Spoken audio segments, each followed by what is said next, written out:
Hey guys, তো কেমন আছো তোমরা সবাই? আবারও চলে এসেছি আমি একটা নতুন মিনি ভ্লগ নিয়ে। আজ ছিল পাশের বাড়ির একটি ছোট্ট বোনের জন্মদিন। তো আমি গিফটটাকে বাড়িতেই সুন্দর করে প্যাকিং করে এখন রেডি হয়ে চলে যাচ্ছি তাদের বাড়িতে। গিয়েই দেখি বার্থডে গার্ল সুন্দরভাবে রেডি হয়ে গেছে আর আমি তাকে গিফটটাও দিয়ে দিলাম।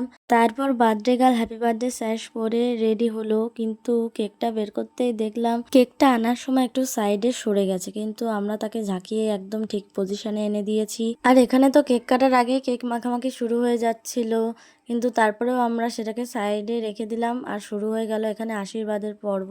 সকলের আশীর্বাদের পর আমি বার্থডে গার্লকে একটু পায়েসও খাইয়ে দিলাম, তারপরেই শুরু হয়ে গেল কেক কাটিং।